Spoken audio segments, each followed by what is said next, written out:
name is David Breland, Director of Historic Resources for the City of Decatur, Alabama, and Director of the Old State Bank of Decatur. We welcome you to Decatur's Old State Bank.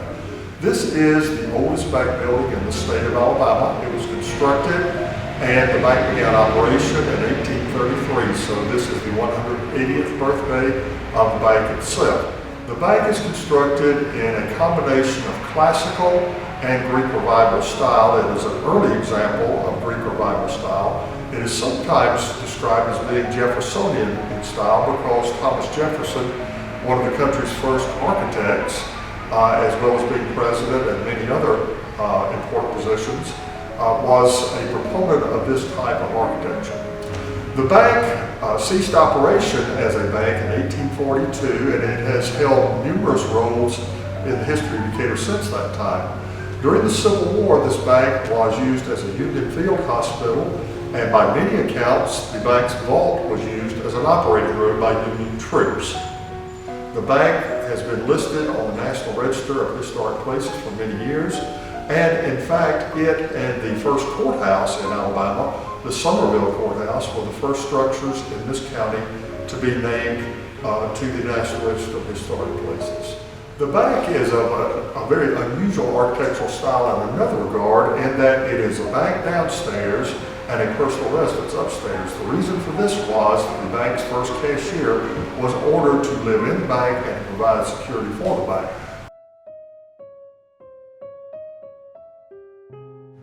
As we enter the upstairs of the bank, the first thing that we see is the apartment for Mr. Washington Keyes and his family. Mr. Keyes was the first cashier of the bank.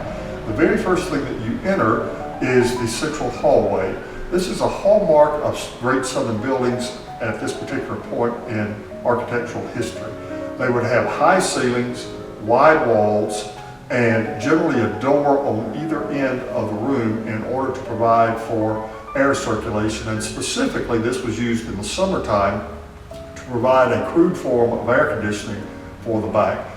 The bank's dining room was not only an eating facility, it was also used by the bank's directors as the board of directors meeting room. Therefore, I think it is fair to say that this was perhaps the first civic center in the town of Decatur.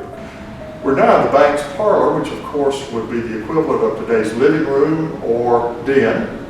I'm standing next to an 1830s square piano, which is kind of a cross between a harpsichord and today's grand pianos. It's a really magnificent instrument. Also in this room are a walking wheel, which is a forerunner of a spinning wheel. We have a great silk couch.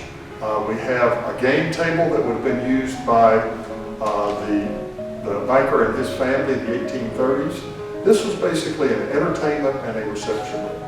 We're now standing in the bedroom of the Washington Keyes family. Mr. Keyes was, of course, the bank's first cashier.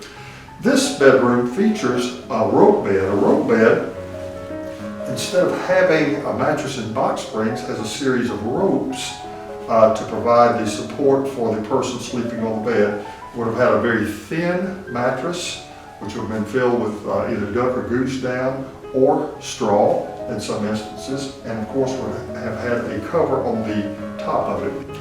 Also underneath the bed is a chamber pot, which would have been the sanitary facility in those days because they did not have indoor plumbing.